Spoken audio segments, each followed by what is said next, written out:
Hey everyone, so today I'm going to be showing you how to do a brief overview of your car's mechanical health as well as how to check your tires to make sure they're good. Today I'm going to be showing you on my 91 Toyota Corolla. It's a pretty simple car and your car is going to look a little bit different on everything, but it'll get the general point across. We need two things. You need a sock. I have an old dirty sock. Well, it's dirty, it's stained. It's not actually dirty, it's clean. To check fluids, or something that you don't care if it gets stained. And then a penny, because we need Lincoln's head to check the gauge of our tires. So the first thing I'm going to cover how to check all the fluids, and then also show you how to inspect your belts and a couple other things. So the first thing we're going to do is we're going to check the tires. So my tires are pretty much shot. First thing you want to do is you want to check to see if there's cracks on the sidewall. You can't really see any on mine. You want to check for if they look really dry. Obviously these tires haven't been cleaned, but if there's cracks or that sort of thing, it can indicate that your tire will blow out. My buddy Gary's tire, it just blew. Obviously if your tire looks like this, you're not driving, but if you see any kind of deformations or anything like that, any kind of bubbles, that means that your tire is going to go bad. But if you see, his tire actually looks pretty good. I'm not sure why it blew. There's a way to check how old your tire is. You look on the side where it says range. It'll tell you how inflated your tire needs to be. It'll say, so that tells you how much load it has. Then it'll also tell you the size of the tire. And it will also tell you somewhere here, there'll be a date stamp. YJ5K LCV2. So that you can look that up and that'll tell you when the tire was produced. And so you can find out if you're not sure, if you just bought a car, figure out how old your tires are so that this doesn't happen to you, because that's not a fun time. So obviously my tires are pretty much shot. What you're gonna do is take your penny and you're going to stick it in the tread. And if you can see Lincoln's head at all, if you can see your Lincoln's head all the way, it means your tires are bald, which these tires are totally bald. If you can see part of his head, it means your tires are partly bald. It means you're still pretty good. These tires over here, if you take a look, you can kind of halfway see Lincoln's head. So these tires have got pretty good life on them. Let's take a look over here at my other car.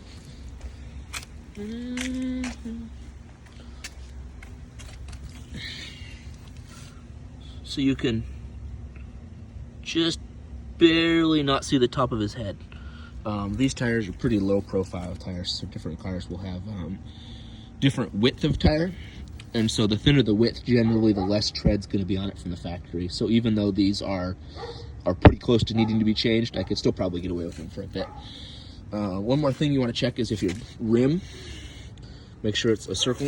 If you have any kind of any serious bends in the wheel, that's obviously not good because it's a circle. You want your circle to roll nicely. If you have any scratches, like you can kind of see right here, there's a little bit of scratching. That's no big deal. That's just like, this is from the previous owner. He hit the curb a couple times. That's no big deal at all. That won't affect your tire at all. What you want to do is you want to check all four tires. So my back tires, you can see, you can just barely not see the tip of his head. So this tire is actually okay. I could probably get away with driving that one a little bit more, but I'm selling the car, so we'll be doing that. Next, we're going to go into the hood. You want to find your hood release switch, which is going to be different in every car. Some cars, they're up here, some cars, they're on the side. It all depends on the vehicle you have. It's going to have a little symbol of the hood open, and that's pretty universal. You want to pull till you hear a click. Hear that nice click. That'll let you know it's been opened. So then you want to find your latch, which this is your latch, and that's your button. Each one's going to be different, where it goes and how it pulls.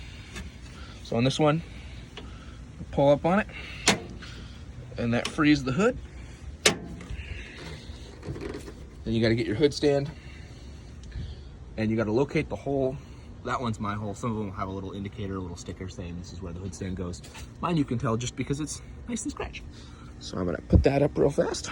Kind of hard to do one-handed. There we go. So this is our engine. So we got several things we want to check under the engine bay. First one you want to do, most important probably, is your engine oil. You can tell where it goes. That's where you add oil. You can take a peek in here just for fun. Why not? Unscrew it. You can see the color of that. It's kind of dark, but it's not horrible. I mean, it could definitely be darker. And then you want to find your stick that says engine oil or oil. It'll say something like that. You'll pull that out, and you can take a look at the color. We're going to do two things. We're going to check the color of it, and then we're also going to check the level of it. So the first one here, the color. Focus. You can tell it's kind of amber. It's not super dark, but it's also not super light.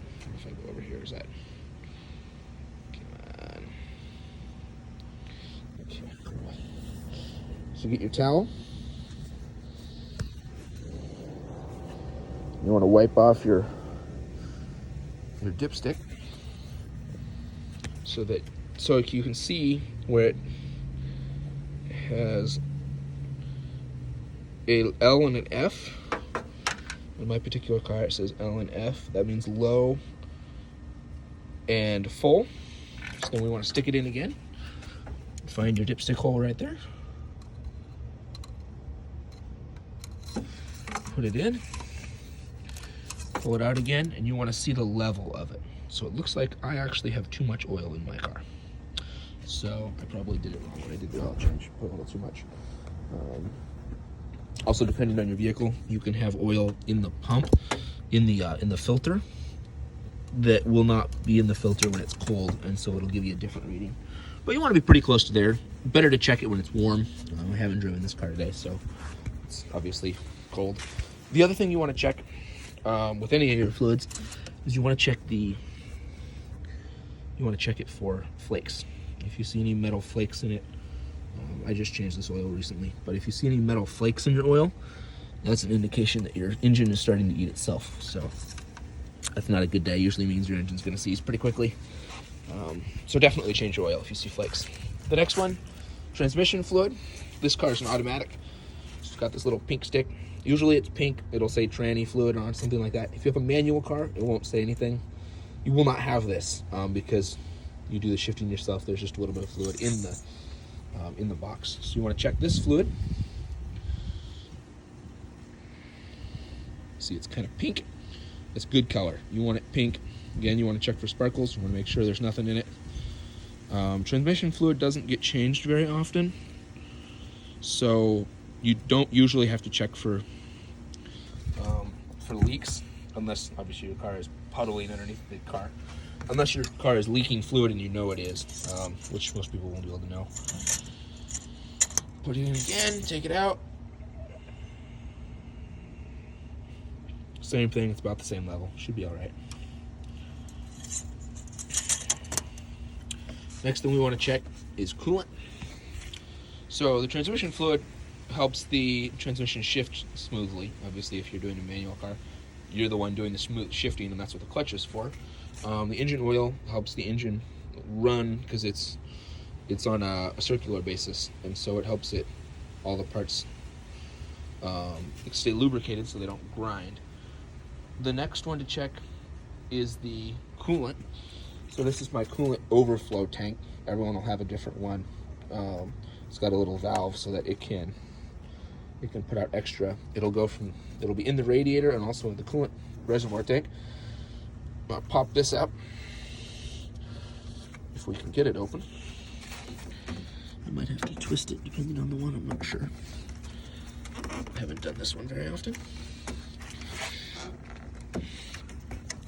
Put you guys down here for a second.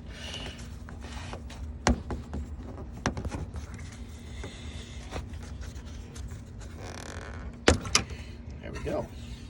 So you want to check your color. This one's green. You want it to be green or blue If it's clear, that's okay too. That means somebody probably just used mostly water.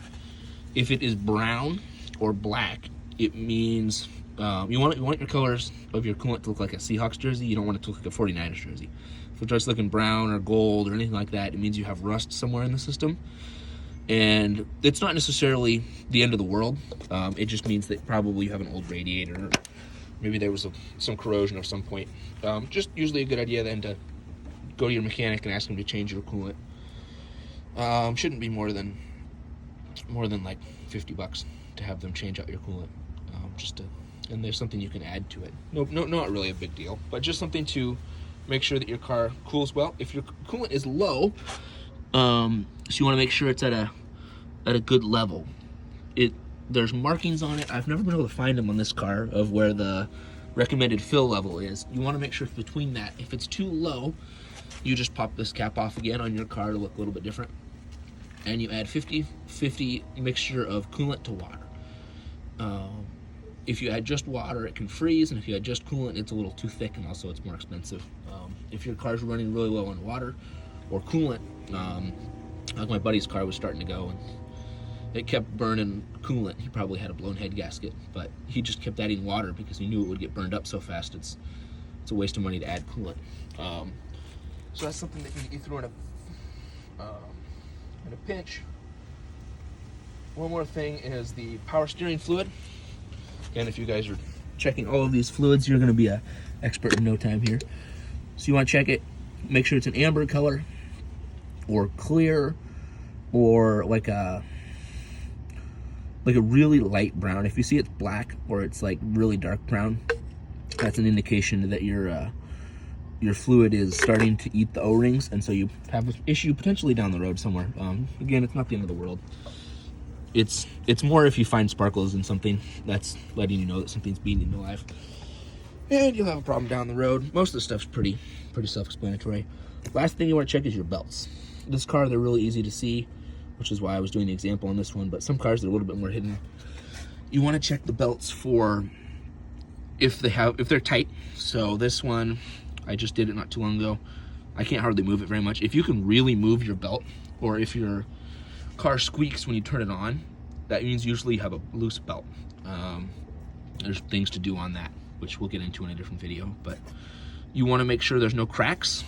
You want to make sure there's no tears, there's no fraying on the sides. That'll let you know that something's out of line, and you should look into that at some point down the future. But if your belt looks pretty much like this, kind of even on both sides, no tears, no frays, no cracks, that's a good thing. Last thing you want is a belt snapping on you down the road and you lose your AC on a hot day. Last thing is your battery. Take a look at your terminals. You want them nice and clean, no corrosion. So you see just got a little bit of corrosion right here. On this one, there's a little bit of like light blue or green corrosion. And then this one's pretty clean. If there is like some of them that'll like mound up all over it, and that's not necessarily bad, but you want to clean it off. It's good to have a nice looking car, and it can cause your battery to drain. So you want to clean that off with like a wire brush. They sell things on at different part stores that are like battery terminal cleaners or whatever, like $3 or whatever. Clean it off, just give it a little, or even an old toothbrush if you have it, just kind of brush it off. You don't want to get it on your hands, because it is the battery acid from the battery coming out. So you want to be a little bit careful, just so that, or if you do get it on your hands, just wash your hands. The other thing you want to check is make sure your terminals are nice and tight. So like I can move my whole battery, which you probably shouldn't be able to do either. So I should probably tighten this bolt right here. But so just to recap, you want to check oil, make sure your oil's good. You want to check your transmission fluid, make sure it's at the right level. Well, same with your oil, you want to make sure it's the right level. There's no sparkles. Make sure it's kind of a clearish color or kind of an amber. If it's anything super black, you want to take a look at it. You want your transmission fluid to be pink or a really light color. Coolant, you want it Seahawks colored, not 49ers. Battery, you want your battery nice and clean, and you want your terminals nice and solid. And then belts, you want to make sure there's got some tension on them, and also that they're not frayed or cracked. And then with your tires, you want to make sure that you got enough tread on them. There's no cracking on the sidewalls and no rot, and also no bubbles. And you want to make sure to check all 4 tires. And if you do all that, whether it's a car you've had for 20 years that you haven't looked at for a while, or whether it's a car you're looking at potentially buying, it'll give you a pretty good indication of how well it's maintained, and also if you have anything you need to do in the near future to make sure that it's going to be healthy for a long time coming. Thank you guys. See you next time.